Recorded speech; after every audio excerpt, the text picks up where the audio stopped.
Conto um Conto apresenta Contos da Quaresma, uma viagem aos dias proibidos. Olá, minhas caras amigas. Feliz Dia das Mulheres. Para a ocasião, separei um texto aqui de Mary Shelley, que escreveu Frankenstein, ou O Prometeu Moderno. Mas é claro que não dá para eu ler aqui as 205 páginas do romance. Porém, eu separei um trecho em que Victor Frankenstein encontra com a criatura, já no momento derradeiro da história. E eu espero que quem queira ler ainda o romance, que não ouça esse vídeo, pois ele vai te dar um spoiler. Estão preparados?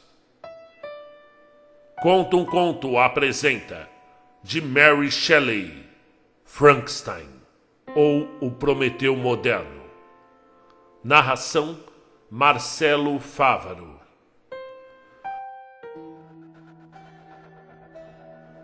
Foi num acesso de desmedido entusiasmo. Eu criei uma criatura racional e cabia-me, dentro do limite dos meus poderes, assegurar-lhe a felicidade e o bem-estar.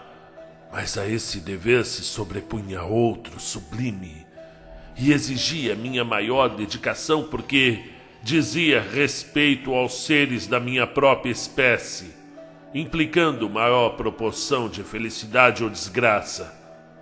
Sob tal convicção, recusei-me a criar uma companheira para essa primeira criatura. Ele demonstrou perversidade e egoísmo sem par. Destruiu meus amigos.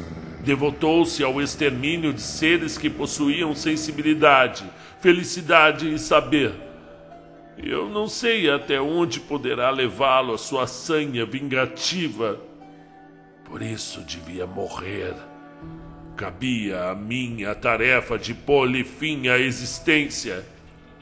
Mas eu fracassei. E quando pedi a você que tomasse a si a minha missão inacabada, eu fui levado por impulsos egoístas e condenáveis. Mas renovo agora o pedido à luz da razão e do bem. Entretanto, prosseguiu Frankenstein, eu não posso pedir-lhe que renuncie a seu país e seus amigos a fim de realizar essa tarefa e, agora que está a regresso à Inglaterra, pouca probabilidade terá de encontrar-se com ele. Mas a consideração sobre o que acabo de expor e sobre o que é justo e certo você fazer fica ao seu critério. Minha consciência já está perturbada pela aproximação da morte. Eu não me atrevo a ditar-lhe o que eu julgo direito, pois eu posso estar ainda sob o efeito de um impulso apaixonado. E me perturba o fato de que a sobrevivência do monstro signifique a continuidade do mal. Contudo, esses momentos finais talvez são os únicos de felicidade que eu gozei desde muitos anos. A imagem dos entes queridos flutua ante meus olhos e apresso-me a abraçá-los. Adeus, Walton. Busque a felicidade num viver tranquilo e evite ser dominado pela ambição, mesmo que seja essa aparentemente construtiva, de distinguir-se no campo da ciência e dos descobrimentos. Mas por que eu falo isso? Bem, na verdade, se eu me arruinei nessas esperanças, pode ser que outro seja bem-sucedido. Sua voz foi se enfraquecendo enquanto falava, até que, esgotado pelo esforço, mergulhou no silêncio. Cerca de meia hora depois, tentou falar de novo, mas não conseguiu. Apertou-me a mão e seus olhos se fecharam para sempre, enquanto um meigo sorriso permanecia em seus lábios. Que comentário posso fazer, Margaret, sobre a extinção desse ser maravilhoso? Que palavras lhe podem expressar a profundidade da minha dor? As minhas lágrimas fluem. Há uma nuvem de indizível decepção em meu espírito. Mas estou a caminho da Inglaterra e pode ser que aí eu encontre consolo. Nesse momento me interrompem. O que querem dizer estes rumores? É meia-noite. Sopra uma brisa suave e o sentinela no convés mal se move. De novo há um som de voz humana, porém dissonante. Vem da cabine onde jazem os restos do Dr. Frankenstein. Tenho que me levantar para verificar. Boa noite, minha irmã. Senhor, que cena acaba de ocorrer. Meu Deus, ainda me sinto atordoado de lembrá-la. Eu não sei se terei capacidade de te contar, mas o meu relato seria incompleto sem essa catástrofe final. Entrei na cabine onde estava o corpo do meu malfadado amigo, e sobre ele se debruçava uma figura que não encontro palavras para descrever. De estatura gigantesca, mas rudimentar e disforme nas suas proporções. Debruçado sobre o caixão, seu rosto se ocultava sob a vasta cabeleira em desalinho, mas a mão descomunal estava estendida, de cor e aparência que lembravam a de uma múmia. Quando me ouviu aproximar-me, cessou as lamentações que estava proferindo e saltou para a janela. Jamais contemplei uma visão tão horrenda quanto o teu rosto. Levei involuntariamente as mãos aos olhos e fiquei atônito, indeciso sobre o que fazer frente ao destruidor. Ordenei-lhe que ficasse. Ele estancou, olhou-me pasmado, voltou-se de novo para a imagem sem vida do seu criador. Pareceu ignorar minha presença, enquanto os seus traços e gestos adquiriam uma expressão de fúria e incontida revolta. Esta também é minha vítima, exclamou. Na sua morte está a consumação dos meus crimes. A sequência miserável de minha existência está ligada ao seu fim. Oh, Frankenstein, ser generoso e devotado a si mesmo. De que serve agora pedir o teu perdão? Eu que te destruí irremediavelmente, destruindo a todos os que amavas. Ele está imóvel e rígido. Não pode mais me responder.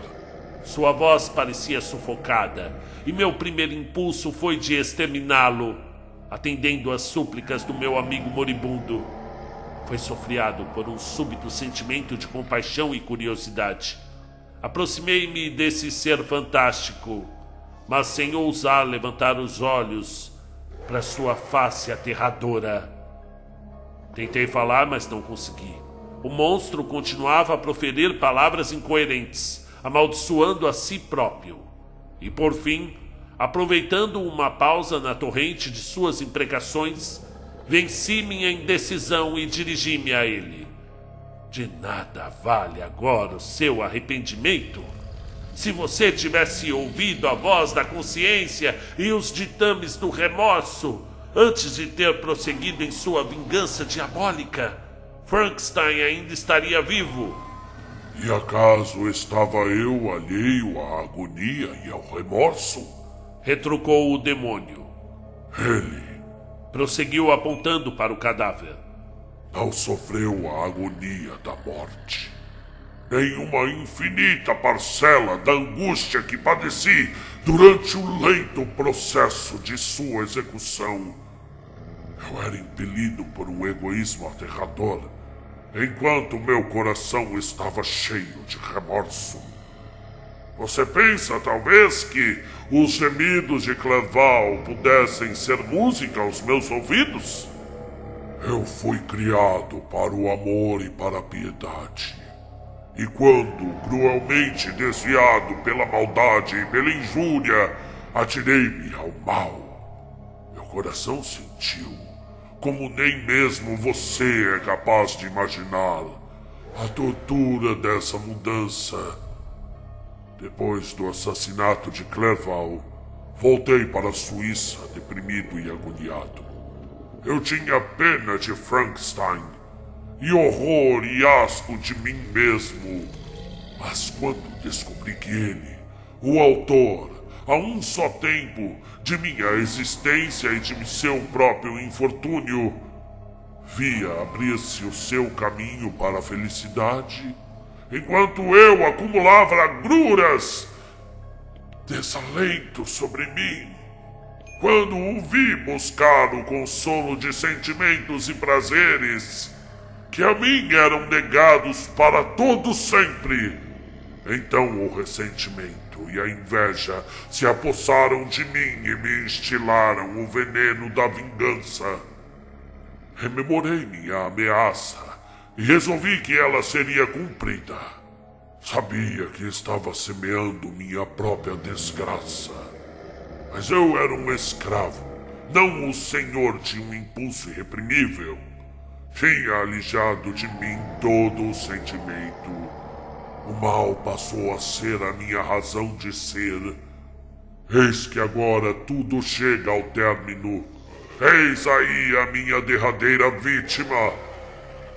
E recordando as palavras de Frankenstein sobre seus recursos de eloquência e persuasão, reprimi minha tendência a deixar-me influenciar por suas expressões de arrependimento e, olhando para o cadáver do meu amigo, senti reacender minha indignação. Miserável, disse eu, é tarde para que venha deplorar a desolação que foi a sua obra.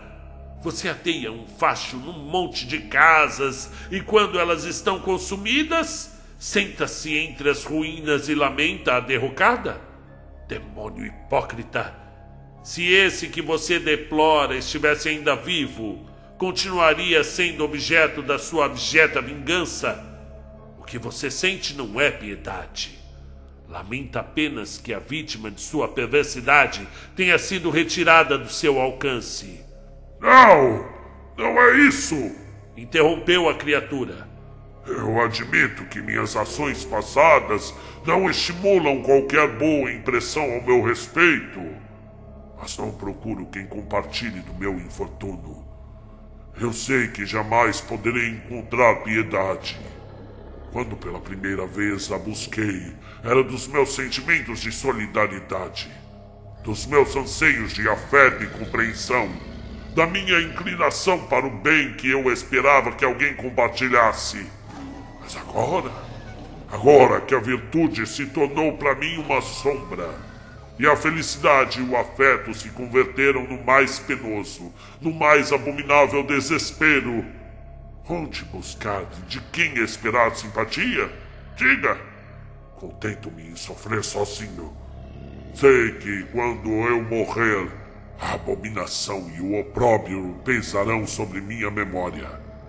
Outrora alimentei esperanças de encontrar seres que, perdoando minha forma exterior, me amariam pelas qualidades morais que eu pudesse contrapor a ela. Acalentei-me de elevados pensamentos de honra e devoção. Mas agora o crime me degradou à condição do animal mais vil de todos. Quando relembro a cadeia das minhas iniquidades, não posso crer que sou a mesma criatura cujos pensamentos eram antes repletos de sublimidade e de visões do bem. Mas é justamente assim. O anjo decaído torna-se demônio, não é? Entretanto, mesmo aquele inimigo de Deus e do homem tinha amigos e seguidores. E eu sou sozinho. Você, que chama a Frankenstein de amigo, prosseguiu o monstro, parece ter conhecimento de meus crimes e infortúnios. Mas as particularidades que lhe forneceu sobre eles não lhe seria possível somar às horas de desalento que eu padeci. E da mesma forma, jamais encontrei da parte de quem quer que fosse um mínimo de complacência. É justo isso? Devo ser tido como o único criminoso quando todo o gênero humano também errou contra mim? Hã? Por que você não odeia Félix, que expulsou seu amigo de sua porta? Por que não condena o camponês que tentou destruir o salvador de sua filha? Diante de tanta incompreensão e injustiça, tangido pela revolta, assassinei criaturas inocentes, que nem mesmo sabiam da minha existência.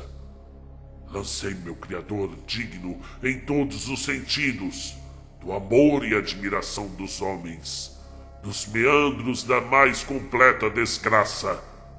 E aqui está ele, na brancura e frieza da morte.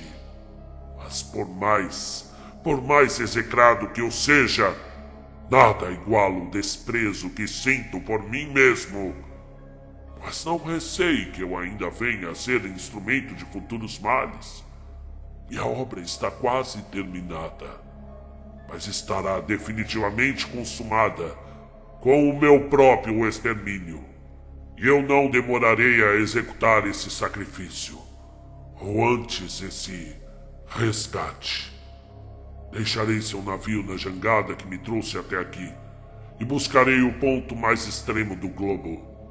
Erguerei uma pira e consumirei até as cinzas esse arcabouço miserável, de modo a que não possa restar de seus despojos o mínimo indício da minha imagem que possa orientar algum outro desavisado na tentativa de percorrer a senda maldita do meu Criador, procurando refazer a sua obra. Adeus, deixo-o, e com você o último ser da espécie humana a quem estes olhos jamais contemplarão. Adeus, Frankenstein. Tu buscastes minha extinção para que eu não pudesse repetir minhas atrocidades. Morto tu, cumprirei agora o teu desígnio. Acenderei minha pira funerária em triunfo e exultarei na agonia das chamas. E as cinzas serão varridas pelos ventos e lançadas ao mar. Meu espírito partirá para a paz, ou o degredo da eternidade.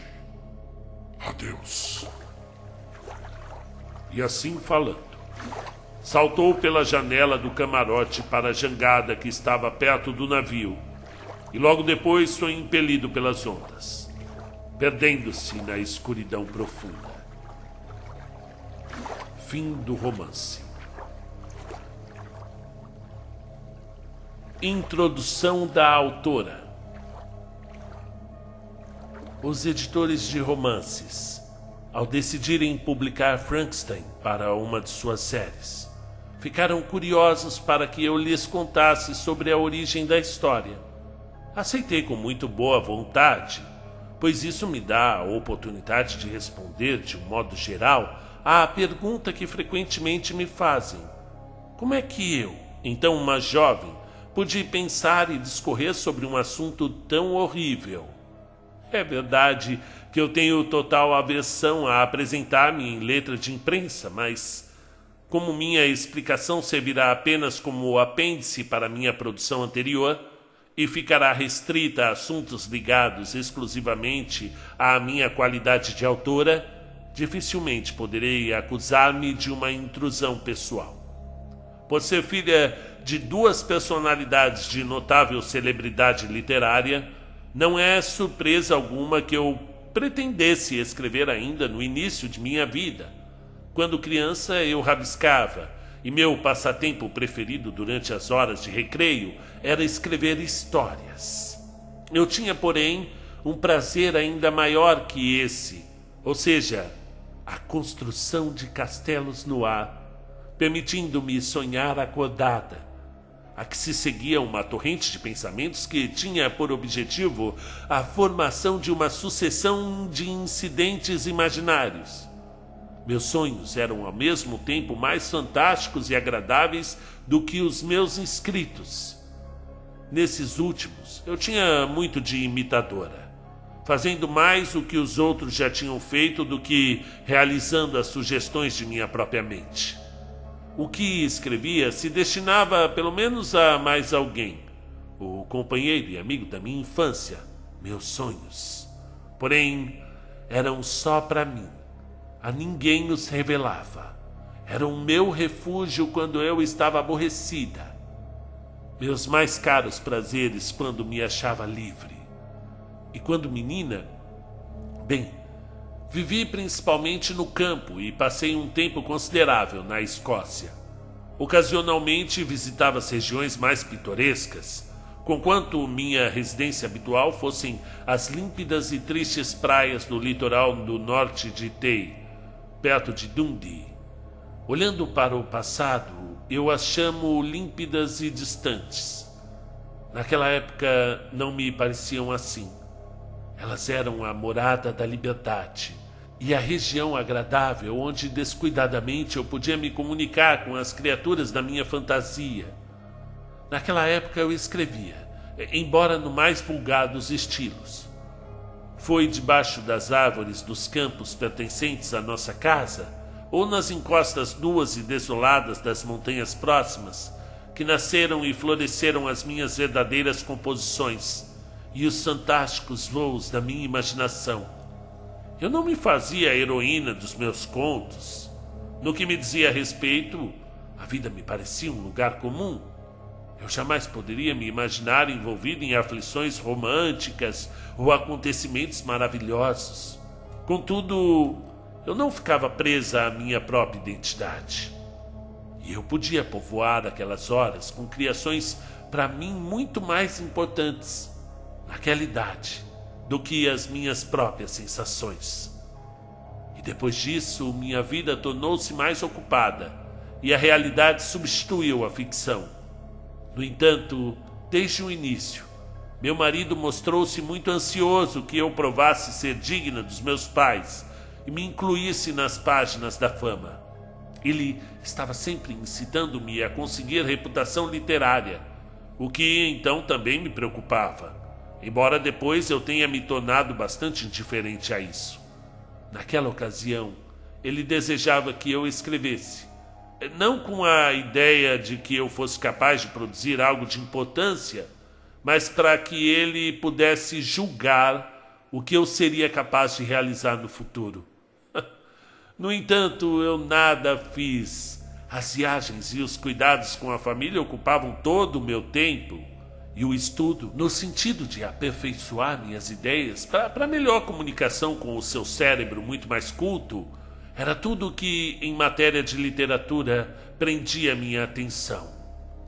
E no verão de 1816, nós visitamos a Suíça e tornamos-nos vizinhos de Lord Byron. No início, passávamos nossas horas de lazer no lago ou errando por suas praias. E Lord Byron, que estava escrevendo o terceiro canto do Childe Harold, era o único dentre nós que punha suas ideias no papel. Essas, à medida que ele ia as apresentando a nós, envoltas em toda a luz da poesia e da harmonia poéticas, pareciam trazer o selo das glórias divinas do céu e da terra, cujas influências partilhávamos com ele.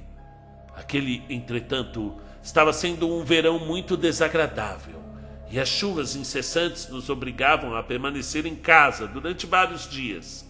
Caíram em nossas mãos alguns volumes das histórias de fantasmas, traduzidas do alemão para o francês. Havia a história do amante inconstante que, quando pensava estar abraçando a noiva, a quem jurara a eterna fidelidade, achava-se nos braços do pálido fantasma daquela que ele abandonara. Havia o conto do pecaminoso fundador da sua raça, cujo infeliz destino era dar o beijo da morte em todos os filhos jovens de sua maldita casa, quando eles atingiam a idade em que devia cumprir o destino. Sua forma sombria, gigantesca, vestida numa armadura completa, como o fantasma do Hamlet, mas com a viseira levantada, era vista à meia-noite, sob a luz do luar, avançando lentamente ao longo da triste alameda.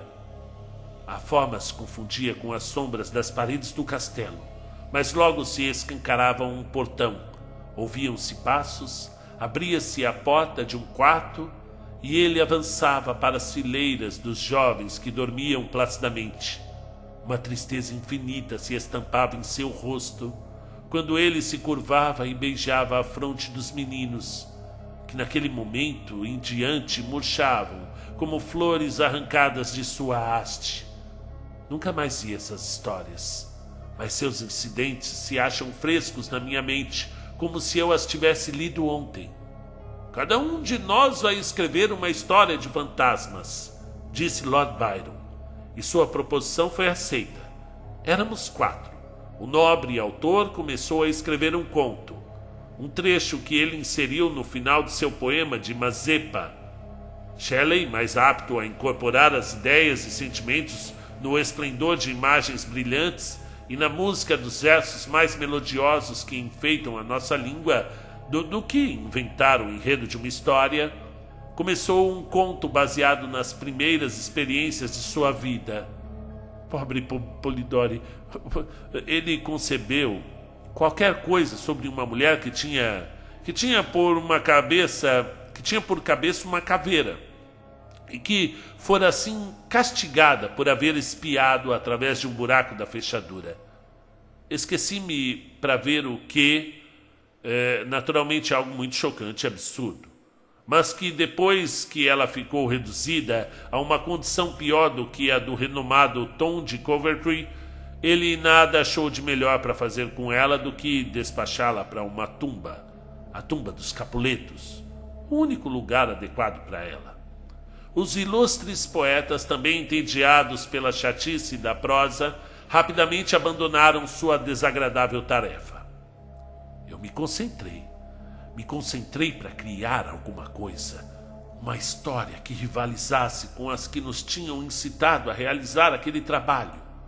Uma história que falasse aos misteriosos medos da nossa natureza e que despertasse um espantoso horror, capaz de fazer o leitor olhar em torno amedrontado, capaz de gelar o seu sangue e acelerar os batimentos do seu coração. Se eu não conseguisse isso, bem, minha história de fantasma seria indigna do meu nome. Pensei e ponderei, mas tudo em vão. Senti aquela total incapacidade de invenção que é a maior desgraça dos autores. Quando um estúpido do nada responde às nossas ansiosas invocações. Já encontrou a história? Perguntavam-me todas as manhãs, e eu era obrigado a responder com uma mortificante negativa. Parodiando Sancho Panza, tudo deve ter um início. E esse início deve estar ligado a algo que já existiu antes. Para os hindus, o mundo é sustentado por um elefante, mas o elefante se acha apoiado em cima de uma tartaruga. Inventar deve-se admitir humildemente que não consiste em criar algo do nada, mas sim do caos. Em primeiro lugar, deve-se dispor dos materiais. Pode-se dar forma à substância obscura e informe, mas não se pode fazer aparecer a própria substância. Em tudo o que se refere às descobertas e às invenções, mesmo aquelas que pertencem à imaginação, lembramo-nos continuamente da história do ovo de Colombo. A invenção consiste na capacidade de julgar um objeto e no poder de moldar e arrumar as ideias sugeridas por ele.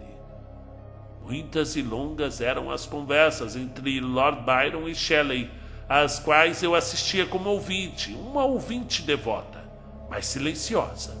E, durante uma delas, discutiu-se sobre várias doutrinas filosóficas, e entre outras, sobre a natureza do princípio da vida, e se havia a possibilidade dele ser descoberto e comunicado a algo. Princípio da vida. Eles falavam das experiências do Dr. Darwin. Não me refiro ao que o doutor realmente fez ou disse que fez, mas no seu próprio interesse, no que se falava que ele teria feito, que havia guardado um pedacinho de vidro até que, por algum meio extraordinário, ele começou a se mover voluntariamente. Afinal de contas, não era assim que a vida devia ser criada. Talvez se pudesse reanimar um cadáver, sim. As correntes galvânicas tinham dado sinal disso. Talvez se pudesse fabricar as partes componentes de uma criatura, juntá-las e animá-las com o calor da vida. A noite se estendeu nessa conversa, e até mesmo a hora das bruxarias há muito já tinha passado, quando nos retiramos para repousar. Coloquei a cabeça sobre o travesseiro, mas não consegui dormir. Nem podia dizer que estivesse pensando. Minha imaginação solta possuía-me e me guiava, dotando as sucessivas imagens de que se erguiam na minha mente de uma clareza que ia além dos habituais limites do sonho. Eu via, com os olhos fechados, mas com uma penetrante visão mental. Eu via o pálido estudioso das artes profanas ajoelhado junto à coisa que ele tinha reunido. A coisa. Eu via o horrível espectro de um homem estendido, que sob a ação de alguma máquina poderosa mostrava sinais de vida e se agitava com um movimento meio vivo, meio desajeitado. Deve ter sido medonho, pois terrivelmente espantoso devia ser qualquer tentativa humana para imitar o estupendo mecanismo do Criador do mundo. O sucesso deveria aterrorizar o artista. Ele devia fugir de sua odiosa obra cheio de horror. Ele esperaria que, entregue a si mesma, a centelha de vida que ele lhe comunicara extinguisse-ia, que aquela coisa que recebera uma animação tão imperfeita mergulharia na matéria morta, e ele poderia então dormir na crença de que o silêncio do túmulo envolveria para sempre aquela breve existência do hediondo cadáver que ele olhara como o berço de uma vida. Ele dorme, mas é acordado. Abre os olhos, avista a horrorosa coisa de pé ao lado da sua cama, afastando as cortinas e contemplando-o com os olhos amarelos, vazios de expressão, mas especulativos. Horrorizada, eu abri os meus.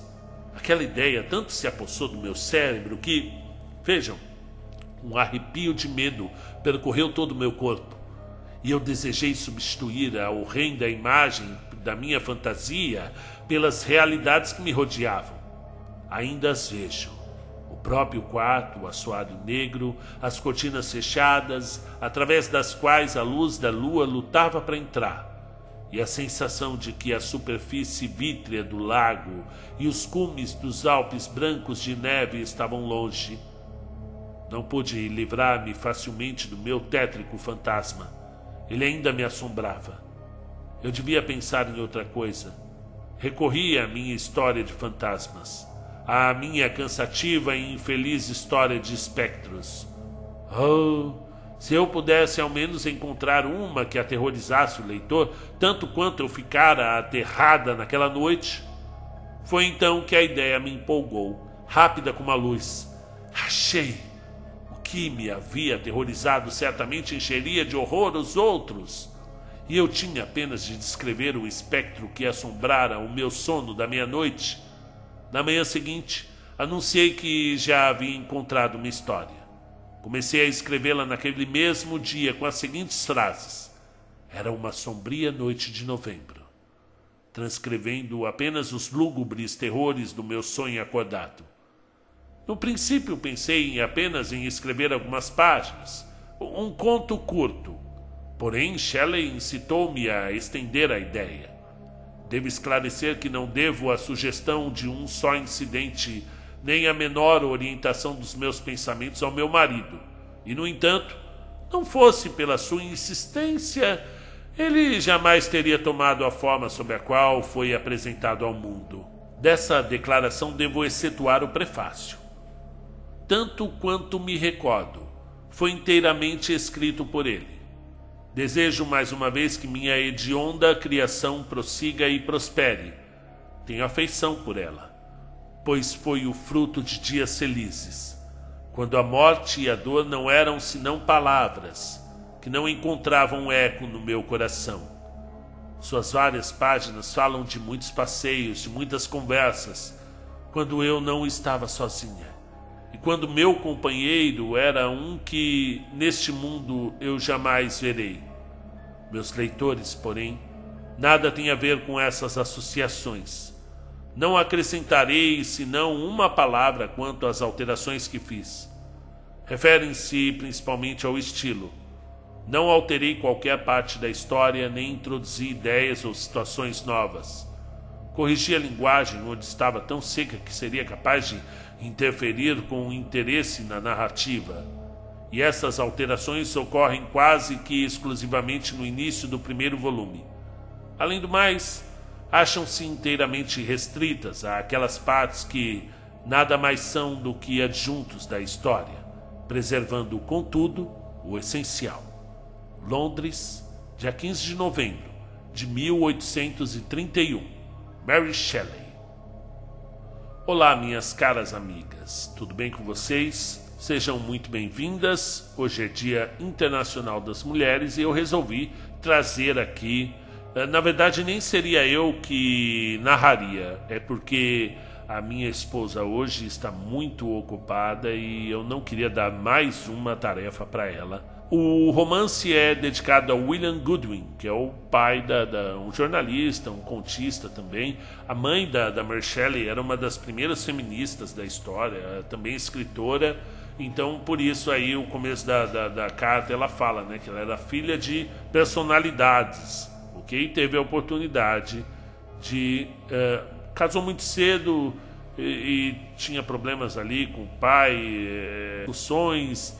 E essa relação de pai e filho a gente consegue observar no próprio Dr. Frankenstein com a criatura, né? Seu filho. O próprio Stephen King diz que o Frankenstein faz parte da tríade, os 3 livros mais importantes do terror-horror de todos os tempos, né? Escrito por uma menina, uma moça. Ela que nas primeiras edições desse livro... teve que colocar no nome do Percy, o marido dela, né? Porque eles não aceitariam a publicação de uma mulher, ainda mais num gênero que era novo ali, né? O gênero do romance em prosa, da história de terror. É claro que tem história de terror antes disso, mas não com esse formato, ok?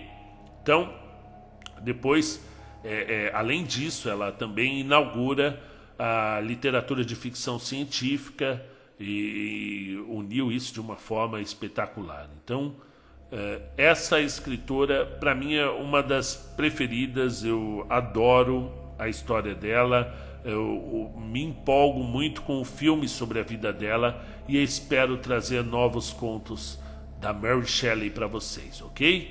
Muito obrigado. Se você gostou desse excerto, desse trecho que eu li, peço desculpas de ter lido o final do livro, mas como eu disse, essa gravação é para quem já leu o livro.